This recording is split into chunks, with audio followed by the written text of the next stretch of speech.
and set the regulator at 350 degrees, so the oven will be at the required temperature when the batter is ready. And now we grease and flour the pans. We are careful to grease them very thoroughly, sides as well as the bottom. We dust the pans lightly with flour. The first step in the new method is the same as for all cake making. Sift the flour before measuring. Hold the sifter well above the paper.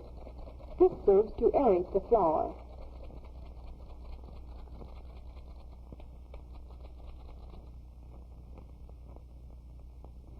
Then, spoon the sifted flour lightly into a standard measuring cup.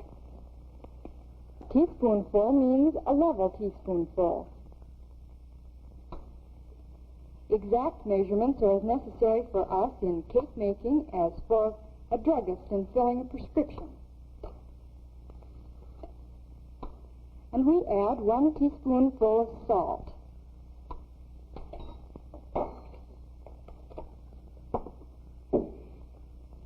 Granulated sugar is also apt to pass down, so spoon it lightly into the cup.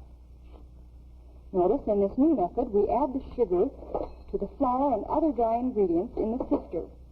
That's quite different from the old creaming method. We're using 1 1/2 cups of sugar.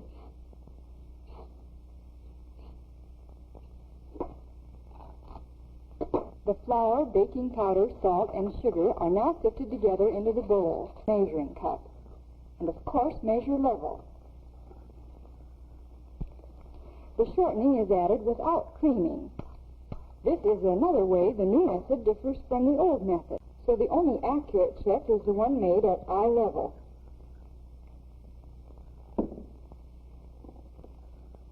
The flavoring is measured in a measuring spoon and added to the milk.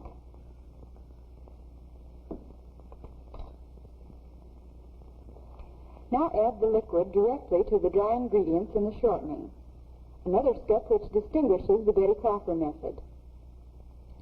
We're adding 2/3 of the liquid before mixing.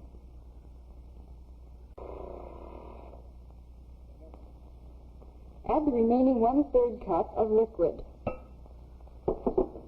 Now we measure the eggs. Are you surprised that we measure eggs? You see, eggs vary in size, and so measuring them is the only way to ensure the correct amount.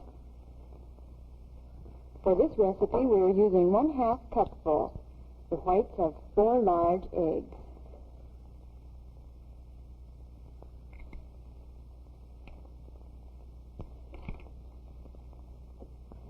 Add the egg whites unbeaten.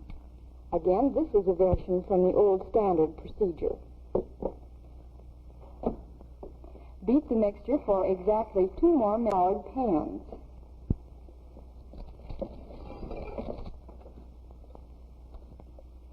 Notice how thin the batter is, but don't be alarmed, it's not a mistake.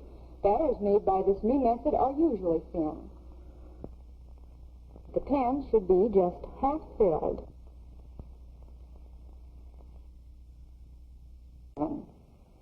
We place the 2-layer pans in opposite corners and in a little from the sides and back of the oven.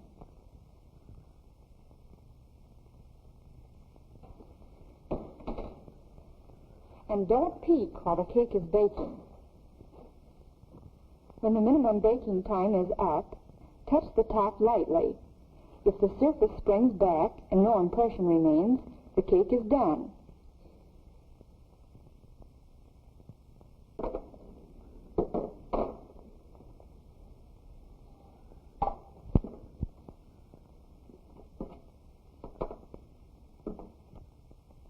Be sure to let the cake cool thoroughly before frosting it.